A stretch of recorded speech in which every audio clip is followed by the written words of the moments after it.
Ladies and gentlemen, I'm your host as usual, Lester Zoom Headley, signing in with this one today. The title of this one is Leadership Expectations and Outcomes.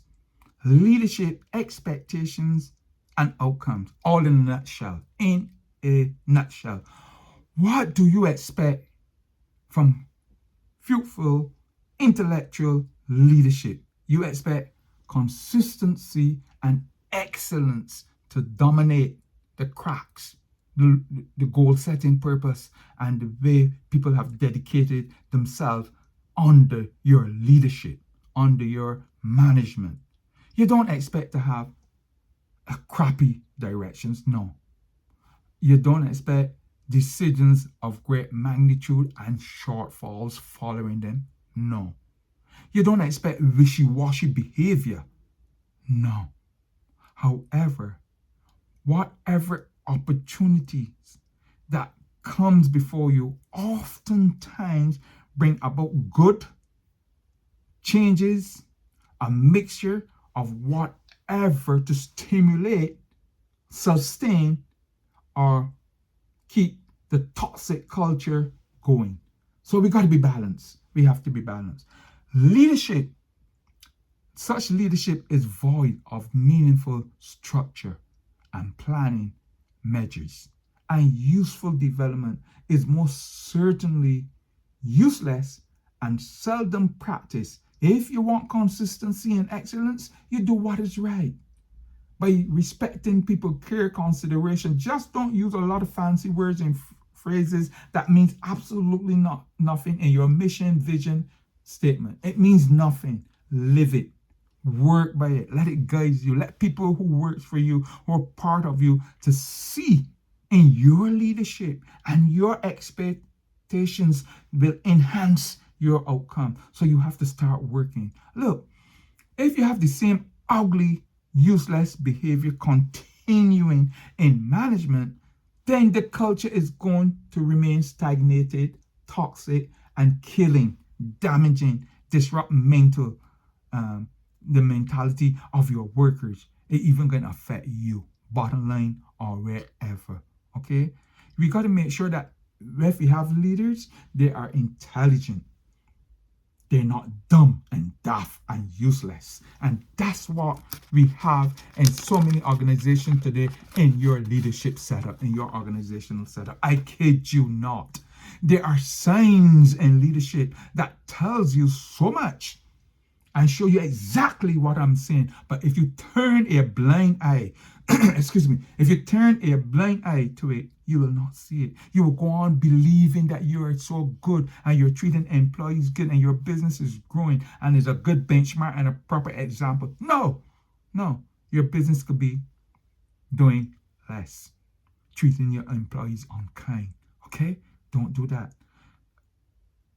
Organizational culture comes with good promotions, good selections, good grooming, good training, good respect, good benefits, good wages, good salaries.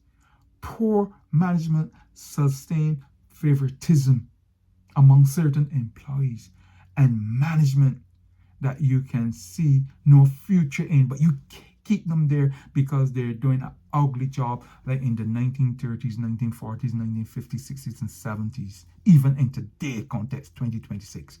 You keep them there because they're doing the ugly, because you favor that. You're encouraging a sin. You're encouraging damaging elements within your organization. Look, sometimes you find management will take positive credit when things look good, when factors come along, when the bottom line is good. But when it is negative feedback, they pushed it, all the negativity on the staff, so the staff and the employees could take the blame alone. That is piss poor management. That is piss poor management. Okay? That's when you have no real interest in developing others. You have no interest in developing others meaningfully. You don't care about your staff. You don't care about your bottom people. You only think about those people that could go to the bar, go on exotic vacations with you, that kind of thing. Have fun, come and give you a lot of crap news. That's what you care about. You are who killing the organization when you encourage such. And then you are a general manager or what have you, leader, and you don't have time for the staff. You can't even talk to the staff. You're foolish. You're stupid. You're dumb. You're daft. Okay? You are. You're killing the organization. You're killing the organization. Listen, if you are in management and you're ruling by fear, peeping and pushing and all this kind of stuff, peeping behind your staff, you're managing in fear. And you're hoping that employees will fear you, have fear about you. You're stupid. They don't fear you. They don't fear you. They got some names and things they give you. They have no respect for you. You can't even run your own home. You can't talk to your wife. You can't talk to your husband. But you want to come work and treat people badly. You're stupid. You're very stupid. Okay?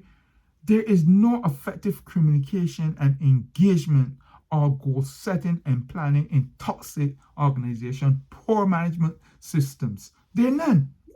They're none. Management, something we have, this is what happened. We have management positions and placements and people, round pegs and square holes and round pegs cannot operate, unable to cope with the proper representation, goal setting, developing people. They result only in peeping Tom's management practices. I kid you not. I have seen a lot of it. And that's why I keep referring to it in my discourses.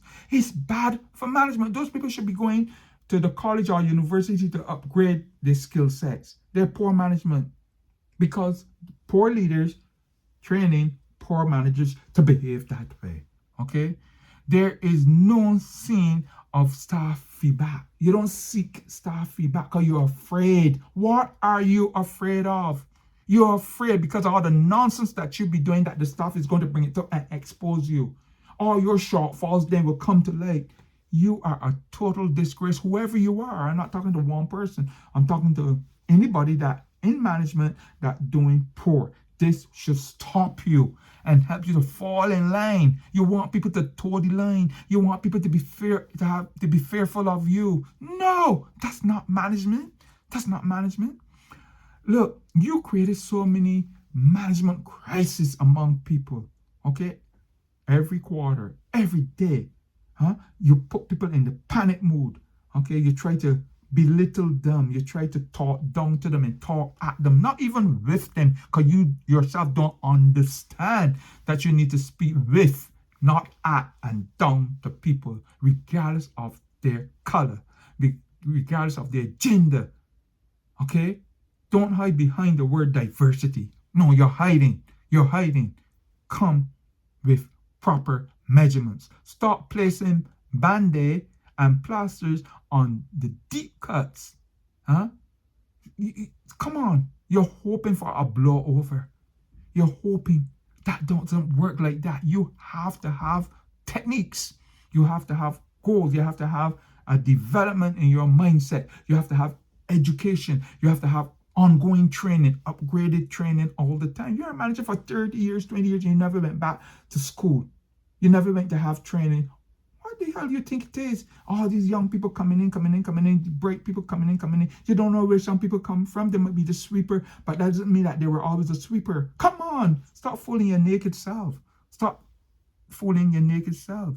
Start getting in tune with what is going on around you. Okay, live through quality leadership. Lead by example.